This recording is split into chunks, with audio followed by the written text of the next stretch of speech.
paling nyaman setelah rumah kita adalah rumah nenek, dan selalu jadi pilihan favorit ketika liburan sekolah.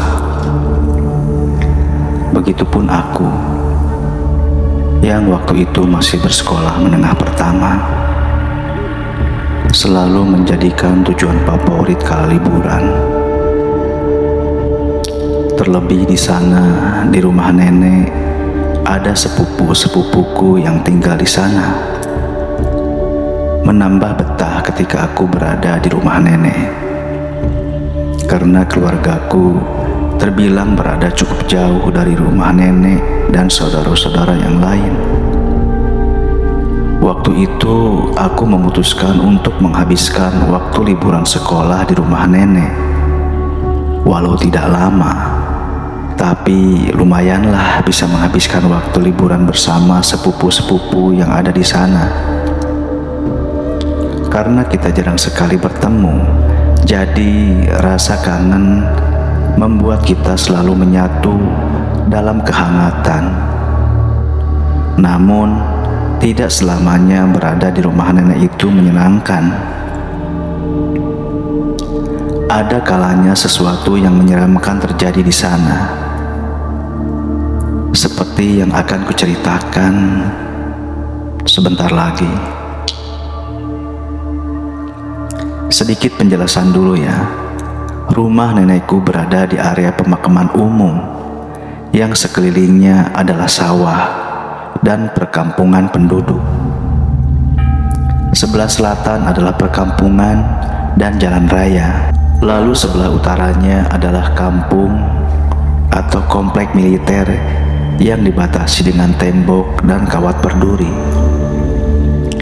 Jadi antara komplek militer dengan rumah nenekku dipisahkan pesawahan. Begitupun dengan kampung sebelah selatan juga dipisahkan dengan pesawahan. Sebelah timur dan baratnya adalah pesawahan. Rumah nenekku berada di tengah-tengah pesawahan itu. Setelah beberapa hari tinggal di rumah nenek, ada kejadian yang bisa dibilang membuatku sangat ketakutan. Bukan hanya aku, tapi orang-orang rumah juga demikian. Waktu itu ada pengumuman dari pengeras suara masjid yang memberitahukan bahwa ada warga yang meninggal dunia. Kami pun mendengarkan dengan seksama siapa gerangan yang meninggal tersebut. Dan setelah tahu bahwa yang meninggal adalah Pak Kusnadi, temannya kakek, nenek dan kakekku berangkat melayat ke rumah duka. Singkat cerita, jenazah pun dikuburkan di pemakaman umum tempat rumah nenekku berada. Namun kuburannya berada agak jauh dari rumah nenek, mungkin di tengah area pemakaman. Malam setelah pemakaman, suasana terasa hening. Terlebih di area tersebut, hanya rumah nenek dan bibiku saja yang berdiri. Tepat sekitar pukul 9 malam, tiba-tiba dinding rumah nenek yang bersebelahan dengan pemakaman seperti ada yang menggaruk-garuk. Kebetulan dinding rumah terbuat dari anyaman bambu, karena rumah nenek masih rumah panggung. Kejadian itu berlangsung lumayan cukup lama, membuat kita yang berada di sana cukup heran dan ketakutan. Setelah beberapa saat, suara itu hilang dengan sendirinya.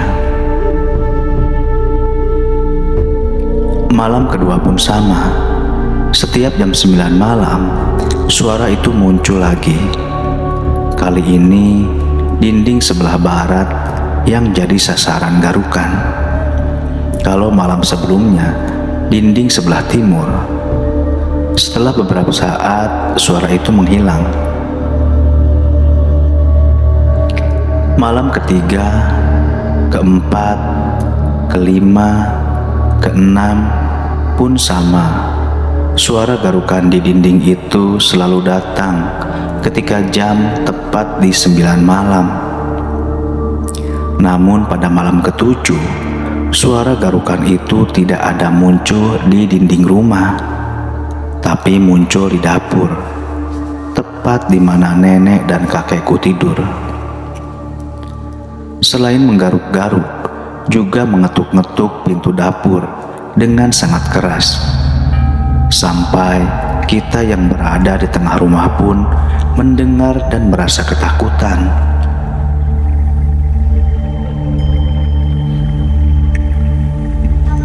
Aku memang tidur di ruangan tengah bersama sepupuku yang lain. Karena tidur di kamar, kami takut dengan suara garukan yang terjadi pada malam-malam sebelumnya. Jadi kami memutuskan tidur di ruangan tengah. Aku dan sepupuku berjumlah 3 orang. Seketika pindah ke dapur, di mana nenek dan kakekku berada. Karena kami ketakutan di ruangan tengah, kami berlima di dapur masih mendengar suara ketukan dan garukan itu. Lalu kakekku berdiri dan berjalan ke arah pintu itu. Lalu dia berkata, "Siapa itu?" Dengan tenang, dia berdiri di depan pintu. Lalu suara ketukan itu muncul lagi 3 kali. Mungkin kakekku sudah paham siapa yang mengetuk pintu itu. Lalu dia membuka pintu dapur. Lalu seperti memperhatikan ke arah luar, dia berkata, "Kus, itu kamu? Ya udah, aku minta maaf kalau aku ada salah selama ini sama kamu. Begitupun kamu telah aku maafkan." Kakek masih berdiri menatap ke arah luar. Namun aku melihat seperti ada siluet bayangan seseorang dari arah luar yang terlihat di pintu dapur. Tapi perlahan bayangan itu memudar, dan seketika itu kakek pun menutup pintu dapur. Malam itu tidak banyak percakapan. Lalu kami pun tidur berlima di dapur. Besoknya aku mendengar percakapan nenek dan kakek di dapur. Kakek bilang semalam Kusnadi datang ke rumah. Mungkin dia mau mengucapkan salam perpisahan dan juga meminta maaf. Kusnadi dan kakek adalah teman akrab. Dia teman seperjuangan kakekku. Kemana kakekku kerja, dia selalu ikut. Begitupun sebaliknya. Mungkin karena hal itulah arwah Pak Kusnadi yang selama ini datang menggaruk-garuk dinding rumah adalah hanya ingin mengucapkan perpisahan dengan kakekku yang merupakan teman dekatnya selama dia hidup.